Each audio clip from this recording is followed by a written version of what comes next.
पर लेकिन आप तो जानते हैं सचिन, आपने किसी की मदद करने के लिए, भले ही आपको उनसे प्रेम हो गया हो, आपको उनसे सरोकार बढ़ाने की आवश्यकता हो, लेकिन आपने जो किया वो भी नियम के अनुसार नहीं है ना। आपने काठमांडू में, आपने नेपाल में शादी की, भारत में अवैध रूप से आए, तो जो आपने किया वो भी तो गलत है। हाँ सर, वो गलत है, मैं मान रहा हूँ गलत है। मैं उसके लिए जो सजा देगी सरकार, मैं उसके लिए सजा स्वीकार करना चाहता हूँ। सजा तो मिलनी है सजन आपको।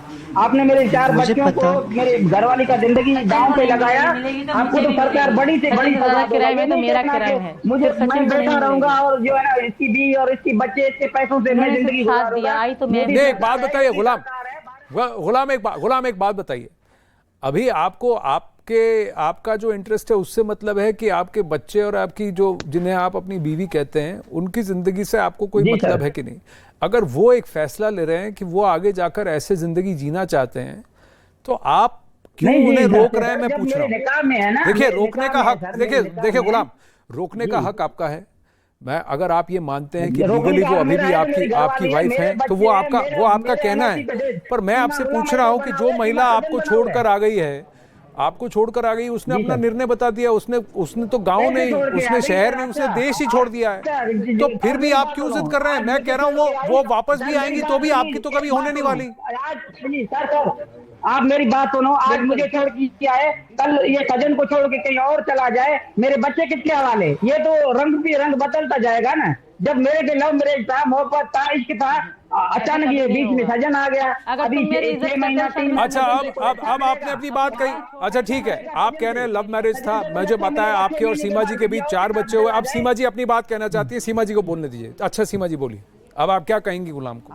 सर, देखिए, सचिन को छोड़ने की बात कह रहे हैं ना। पहली बात, इस भारत में मेरा इनके अलावा कोई भी नहीं है। तो मेरी जिंदगी के, मैं बच्ची नहीं रही। शायद जब हैदर से शादी हुई तब मैं बच्ची थी, 17 से 18 साल की थी।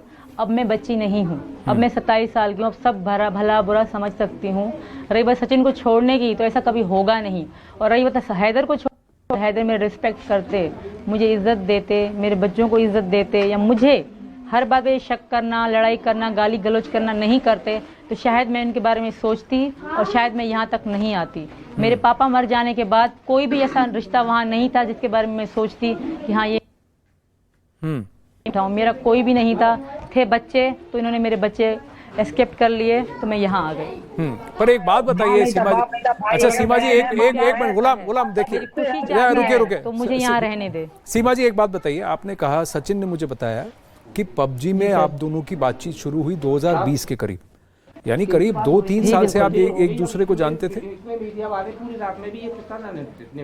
2-3 साल से आप एक दूसरे को जानते थे सीमा जी? मैं माफी चाहते हुए कह रहा हूँ, शॉर्ट में निपटो जल्दी से जल्दी। सीमा जी आने की कोशिश ना करें, मैं सभी से कह रहा हूँ। सीमा जी आप ठीक हैं?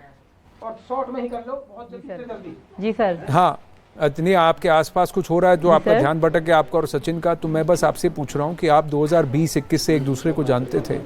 आपने फैसला कब लिया कि आप अपना घर बार छोड़ के, देश छोड़ के आना चाहती हैं? क्यों फैसला लिया था आपने? जी सर, मैंने क्योंकि सर मेरे पास कुछ भी ना था पाकिस्तान में। ये इनको भी पता है कि मेरे पापा ही मेरी जिंदगी थे और मेरे पापा ही मेरे सब कुछ थे। उनके क्योंकि यही गलौज करने वाला यही शख्स था। अब मेरे पापा जिंदा थे, मरेंगे तो तुम कैसे रोक, मतलब बहुत गलत तरीके से इन्होंने मेरे साथ लैंग्वेज में बात करी, बहुत लड़ाइयाँ करी इन्होंने मेरे साथ। मेरे पापा इनके साथ लड़े कि मैं, पापा खत्म हो गए, लड़ता इनके साथ कोई भी नहीं था सर। मेरा भैया बच्चा है और वो अपनी जिंदगी में खुश थे। मेरे भैया अपनी जिंदगी में खुश, मेरी छोटी बहन, वो छोटी है, बड़ी ने शादी करके वो अपनी जिंदगी में खुश। मुझे कोई पूछने वाला नहीं था सर, मैं अकेली रहती थी। यही कारण है मैं यहाँ पर आ गई अपने बच्चों के साथ। अच्छा सचिन एक बात बताइए, इससे पहले कि गुलाम के पास में जाऊं, सचिन एक बात बताइए, जब आपकी दोस्ती, आपकी निकटता बढ़ी सीमा जी से, तो आपको पता नहीं था कि ये पाकिस्तान से हैं, या आपको पता था? पता था सर, ये पाकिस्तान से। हम एक दूसरे के सब, यानी कि जहाँ भी जाती थी तो एक दूसरे, हम 24 घंटा हम कॉल पे ही रहते थे सर।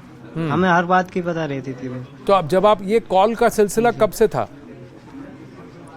2021-22 से था? ये 2020 में ही हो गया था, यानी कि 15-20 दिन हमने पबजी खेला था, उसके बाद ही हमने नंबर एक्सचेंज कर लिया था।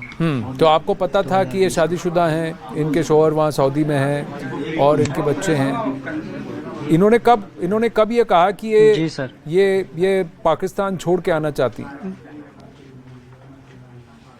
ये 2021 के 1-2 महीना ऊपर नीचे होगा बस।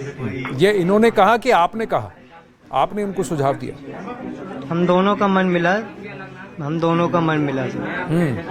तब तो फिर ये नेपाल वाला रास्ता आपने कैसे? हम दोनों के मन से ये हुआ नेपाल में मिलने का प्लान सर। कैसे हमने पहले इंडिया की ही कोशिश करी थी, इसने इंडिया के आने की ही कोशिश करी थी। बाई चांस जब इसे इंडिया का वीजा ना मिला तो ये इसे रास्ता अपनाना पड़ा सर। तो इंडिया का वीजा नहीं मिला तो फिर यूट्यूब आपने से जानकारी कर ये तो फिर इन्होंने नेपाल का रास्ता अपनाया? नेपाल के रास्ते से आए। सीमा जी, आप कह रही हैं आपके पास कुछ नहीं था, और तो फिर आपके पास पैसा साधन कहाँ से आया कि आप टिकट करा पाएं और पाकिस्तान से आप नेपाल आ पाएं? यहाँ बहुत शोर मच रहा है, हल्ला मच रहा है यहाँ पे। जी, आपको अब आवाज आ रही है? मेरा घर मेरा ही था। हाँ जी, ठीक है जी सर, मेरा घर था, मैंने अपना घर बेचा। दूसरी बात, अगर पाकिस्तान का 1 लाख होता है ना, तो यहाँ पे तकरीबन 30-25 हज़ार मिलते हैं जी, पाकिस्तान के 1 लाख पे जी। तो हैदर ऐसा इल्जाम नहीं लगा है कि सचिन यहाँ हम इनके पैसे पे पलेंगे। मेरा घर था, मैंने अपना घर बेच के मैं आज यहाँ तक पहुँची, और मेरे पास यहाँ पहुँचते मेरे पास 10 रुपये भी नहीं, टिकट बहुत लिया था। ठीक है सर।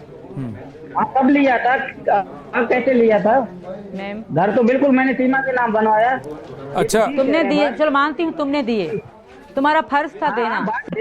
पैसा देना जिंदगी नहीं होता, इज्जत करना भी जिंदगी होता है। तुमने बच्चों के लिए दिए, खाने खर्च करने के लिए, मैंने जोड़ के घर लिया। ये मेरी होशियारी थी, मेरा दिमाग था कि मुझे घर चाहिए। मैं उड़ा भी सकती थी, तुम्हारा फर्ज था, हर पति का फर्ज होता है पत्नी को देना। उसके बाद वो मेरा घर था, मैंने अपने नाम से लिया। कोई मैंने गैर कानूनी नहीं काम करा। अच्छा, एक बात बताइए सीमा जी, मेरा आखिरी एक दो प्रश्न है। मैं काफी देर से आपसे बात कर रहा हूं, तो मैं बस आपसे इतना जानना चाहता हूं, जब आपने घर बेचा तो फिर किसी को पता नहीं लगा? किसी आपके परिवार में किसी ने पूछा नहीं कि आप घर क्यों बेच रही हैं? और फिर आप आई कैसे, नेपाल तक कैसे आई? सर, मैंने नेपाल के लिए वीज़ा लगवाया था, मेरे पास पासपोर्ट वगैरह सब कुछ थे। फिर नेपाल से खटमंडू, मतलब खटमंडू से पोखरा से मैं बस पकड़ के भारत पहुंची सर, सचिन की हेल्प से। आप उनके हेल्प से भारत पहुंचे? अच्छा, ठीक है। अब आगे का फैसला तो है वो कोर्ट को लेना है, आगे का फैसला जो है वो कोर्ट को लेना है। लेकिन सचिन, आप इनके लिए लड़ने को तैयार हैं, सीमा जी के लिए? ये बड़ी ही दिलचस्प कहानी है कि महिला, उनके बच्चे एक व्यक्ति के साथ रहना नहीं चाहती, घर बार तो नहीं, शहर भी नहीं, स्टेट भी नहीं, देश छोड़ के आ गई हैं।